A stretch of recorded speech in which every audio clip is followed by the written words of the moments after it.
Chỉ bị ule, Mizo Stock Trader kan ule le ta a stock market daily thlir hona September ni somni pali sang ni somni pakhat kan no nei le doni. Warning. Stock trading hian risang ta keng tel ti shin masaka tha. Mizo Stock Trader ingan tarlan reng hi kan thlir dan ania mani intuthluk na siam thinang che. Wina thil thleng langsar deuh chu thein ta ni. China market ka drop deuh hle kan zo. Hi news aron om le ta Evergrande company thokan ta ni. Hi Thursday khan payment kha an nei thei tu thu news kan ta ma se an pem hi alo pe khom lo tin an no payment was made. Chuan tuna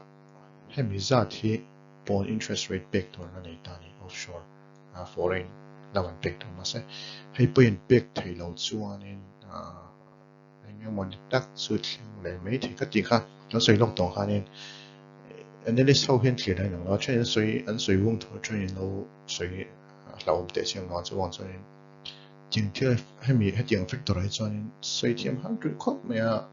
market manipulate na te no mang thena chen chuan chu film khurang ai na chan tak choni chu chuan tuna hian eng tinge eng play out zel don aron vung le view em ti the soi thom ting le mai theni chuan chu news trend khadin an soi vung view chen soi dai view chu ni dan phung ni zela chuan market correct phanan te por aron thing vela thei view bokani hi tam khop me a 83.5 million bonds and big on my book. Chu adin mania. Hey phang US market futures the book down partner to bond media profit booking to book at pan to book ani thei book ani ha han shema sa ila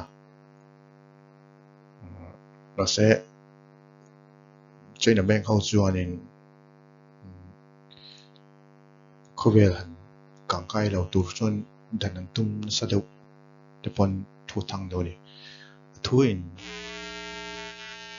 thu kal zel dan hi dan tur hi hria ta khop mai rin thu mai ni to rin thu mai ye ni sa phim kurang ai khop mai retail traders ke ni tan pe chon in phim kurang ai le zo lo to ni han tar lang ma do global market lam han clear la masabera united lam pang hian clear le masaber teng ni zan lama US 1% ranking khar thei me ha bullish khop mai an federal bank thu chu khan lawm ni beren langa hei hi thotna nasataka mini crash atto na tang khana recover le vek toni ti khan shema saila hian global sentiment chuan Europe lam pokha bullish tho ma se and future lamero aron beisei na langa hi cool of weather uhlek ni berin langa ni me sang ve to em ni cool of po om na chuan hei hi when a future lama chuan ni a fix po tlem in ron up ve de uhleka chu den mania an federal bank kan federal bank hi weekly analysis enge an thu chuak ina hong tu zel hi chip de ron tarlan kan tum no ni chuan bullish ti khan pom top machine poi mo ber mani chuan Europe lam hei Europe lam hi correction oma Germany big hi kan sei ta Germany a chuan election an nei don ta mi he an tin to ve do ni lai ni tung tang ni wena tang ni vela hen election nei don chumi vel chu an tin to ve do ni lang ba ka US future ka darli le chan ve born to darli le chan ve born chan tlade vekani iron cool of vani ni min lama han up na sa ma when chan cool of ve do din han pom tlang ta la a very sentiment ero chuteng han om ani lawa chu thilthar om lawa ma se kan talan tong khan Evergrande company tho khani an bok ba pek thilo vel kha khami kha Europe lam hi akang kai ve le deuh nge mani ti turin thomaron nei le deuh ma se khami ba chip chia deuhin kan talan to kha enge an sel don shit har khar khop mai chuan Europe chu hi ti hi nia Asia lam hi thì hiện nay Asia làm po hi ai nang lo noi ni China làm hi down le tlat me chuan South Korea po down na Japan ro tha anin kharai boka ton kara hanin an mumal vak lo ni Asia lam chu kha Asia din hun chu ni US market US future lam kha down na sa angrenga chuwang chon anilo pon ka kai ve do te pon ni thaini bad news ero han soi tur em om lem lo ka sen khan evergreen company kha kha ne nge mo China hi ngong le do nge wani kha mi kha kang kai ve do nge sheda khop mai tu na ri chuan wai kan market din mun ti hian ya kan market din mun chu positive closing chu nei thowa vai hian index zong chu ma se kan VIX ero hi ron sang le tat me 1.93% ron sang de leka ma khan 3% de ron kai 3% de ron kai lek leka so enge mo han sang ve to ma lau thon na deuh chu om ve deuh hlek to ni tik tak chuanin atiang ema hun rei lo te chunga atiang ema san chuanin lau thon hei hi an din hmun nia when market a chuan hei hi Nifty all time high closing a nei le ni ni mina han kan sei to 18,000 kha thleng thengem kan ti to thleng to kha me am wain aban to din hmun nia chuan Bank Nifty po Bank Nifty hi technical akan en ho le thonga zon to zon la sei lo ta ila VIX sanga when kan thriat chu positive closing ania VIX sang boka khan din hun ania ten chuan lau thon na uruk chu om ve deuh hlek to ti han shat masa phot ti la sang to emani chuan sector trong hian en ta la when ka chu bank ho private bank ho in market khan nor kala ani deuh bera chuan IT ni le ta so adang ho chu profit booking om ve deuh hlek ani cool off ve deuh hleka big takin hei mid cap le small cap po hi small cap chu tlem la pa mid cap pa chuanin profit booking om ti chianga energy la po profit booking oma chuan when a chuan bank wangin market kha in hamtang chang ni berin na lang ani chuan auto te poron tha realty pe market hi hong te chiam lowa IT sector hian honga auto sector hian honga financial sector hian honga private bank Nifty bank hango hian market chun hong na sab deuh ani sector hango hian market chun ham tang ani men tlatur kha profit booking chu om ngei ni ti khan shele ta phot mena large cap lam hian thlir le la voin market ti che deuh tu te ho hi han thlir le ta la mina hian HDFC bank hian all time high thleng le a hei bang liao ni markets ron sana cha ba chu lam deuh kha ron che thawe deuh hleka voin market tlatur dom tu ho hi ti tiang HDFC masaberin nia infi ICICI bank HDFC TCS Kotak bank heng ho hian market khan dom ani hei hian thang ho hian market chun doma han entai la positive lama hian 1% move ho hi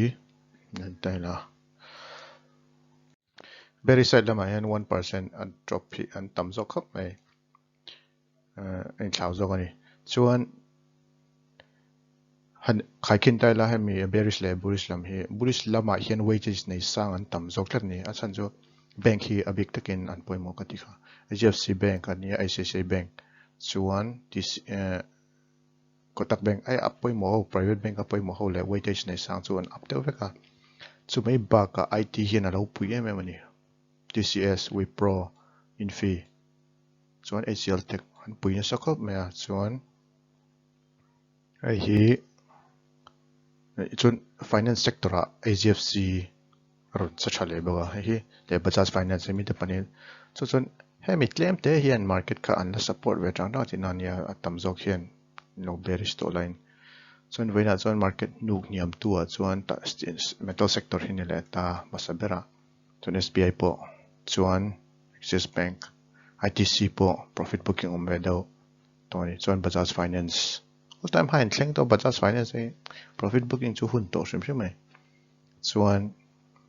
IndusInd Bank te Reliance po ka profit booking om ni nimin lama han che thai emea chuma lama po ron che thai do ma se chuan lama chun ron dul ve do lek to ni kha foina market nok ni metal sector hi abik takin heyan entire metal sector hi an tam deu be ka ni ching duin an entire metal sector lama hian Tata Steel JSW chuan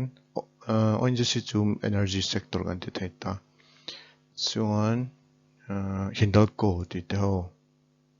Coal India metal sector lam chun thlade ve ka ni tik tak chuan hi profit booking chiang khap mai metal sector hi sector pum hian correction phase a hian om to ni na langa chu chuna kina po weekly analysis a han chiang deu in ron tar gan tum do nia kha wena bearish le bullish om dan chun ta bullish side hian tlemin adom tu hi an thanem an tem na ma se an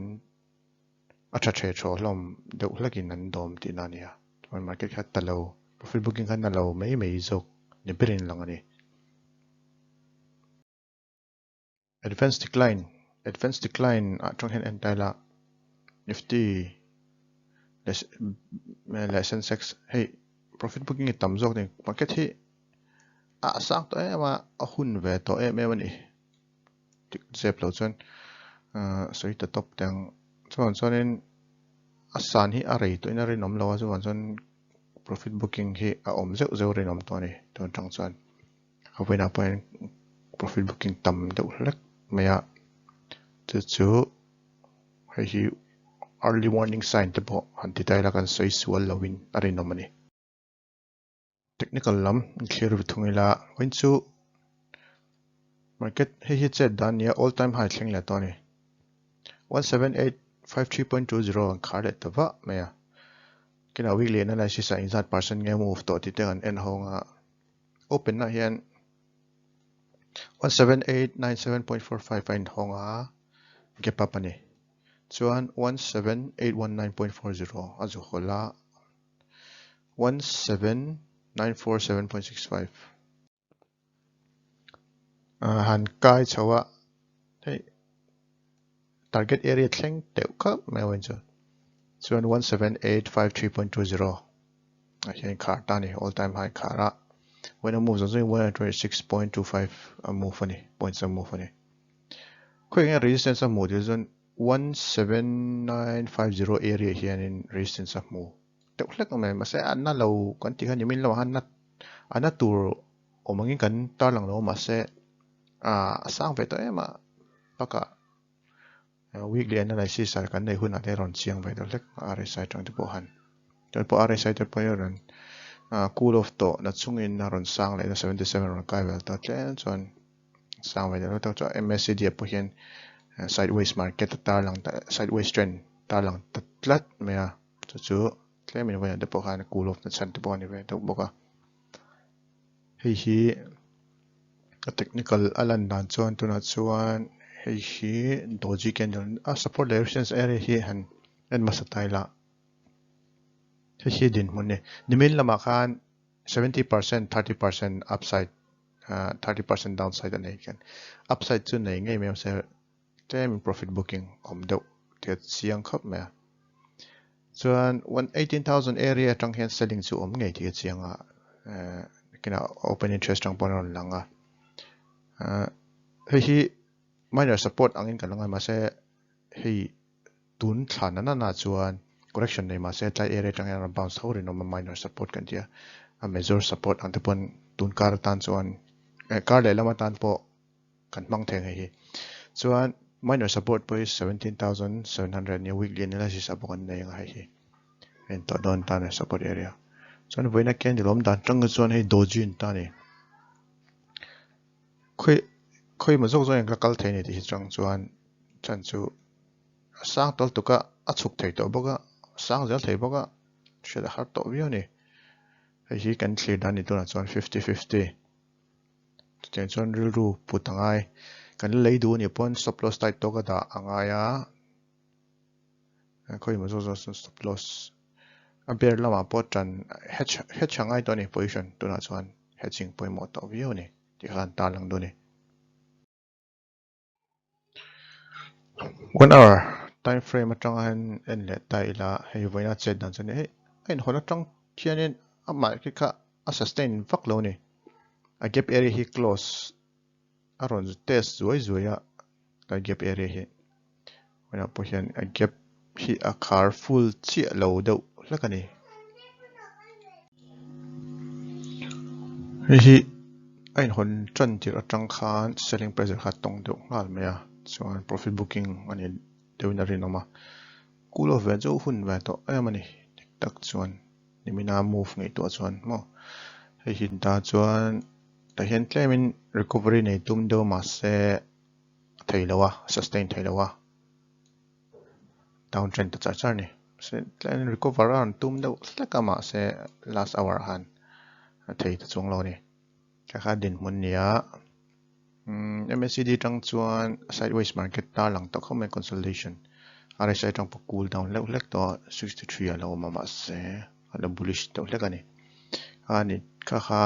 andin punania hi kan consider dung em o ti hi double top RSI vela chon indicator chon hi higher high ni ma se ta chon divergence oma ang takhop maya hi film khur ngai na chan tur pakhat ani le tani Bank Nifty lam an thirila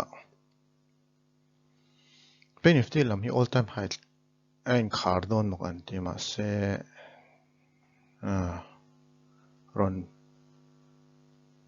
ron chak via ein hon tran dir khan til mak ve da mai chu heta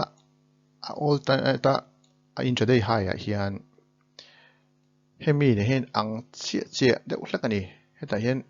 38,112.7 akaya heta ve thung chuan hei hin ta ni dang dai ve khop me mi area hian selling ha tong ve ve a chu mak ve reu ni selling ne hi area hin ang che deuh tho me a nge nin hriat ni double top hi double top ang trap to me a double top mas confirmation lom no hetain confirmation om ngai ta ni chu double top bearish confirmation om ngai ya downtrend chuk thak chuan bearish double top hi confirmation te na dan ta waina hian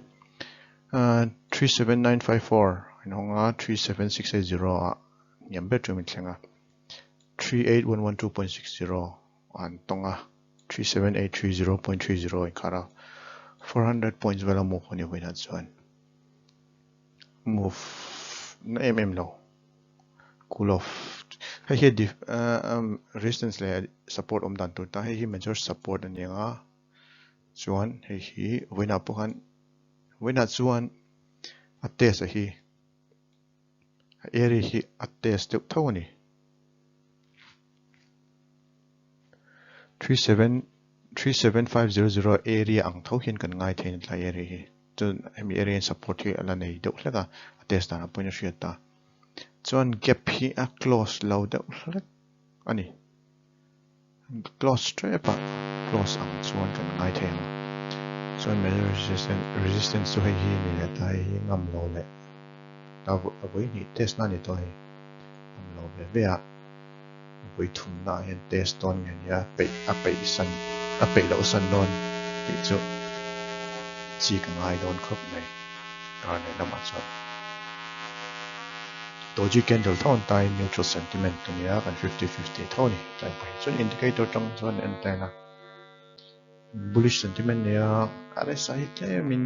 divergence of the mi mai hi tlai pai film kur ngai khop mai thlir na chuan ti kha ta nang le tai la 1 hour technical analysis chuan hei chiang de oma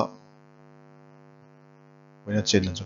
Ain hong chavi wa resistance ra chang tan selling kharon om chan le tani shala profit booking ani ngei renom chuan thla ma se a chuk du chung lawa a chho du bok chung lawa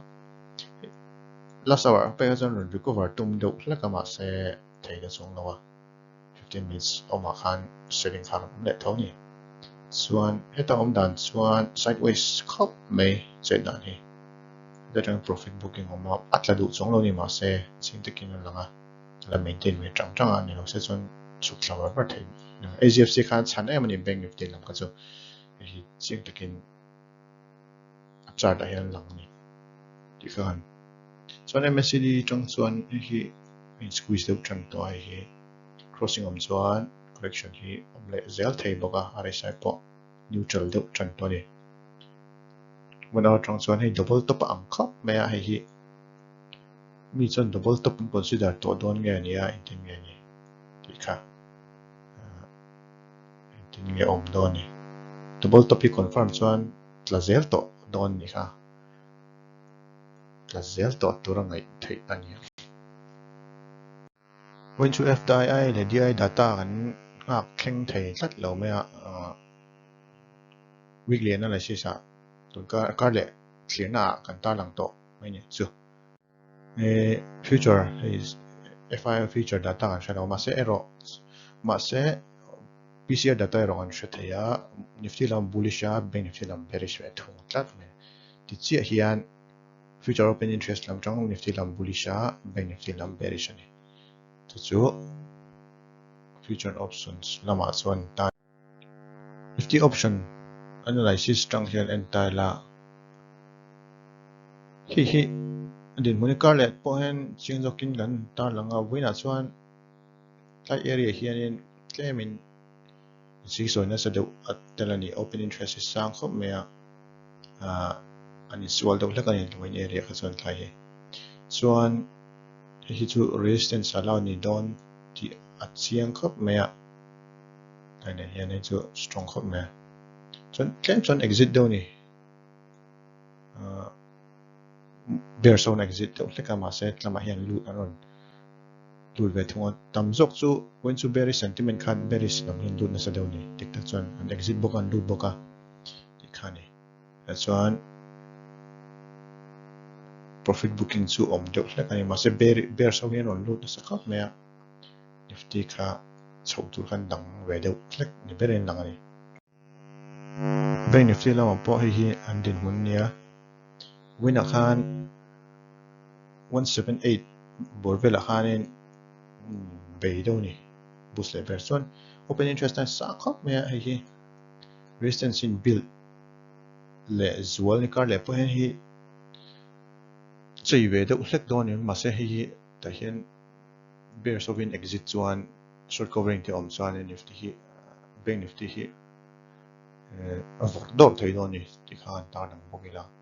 ni an don ni chuan when entry chuan 50-50 khom me when a when se claim chan bear so in sak to zo ang khop me ti khan an lang ani data tang chuan ole khati zong kha Mizo Stock Trader ina market Thlirna kanon nei thei chu ni la ta min lo follow ula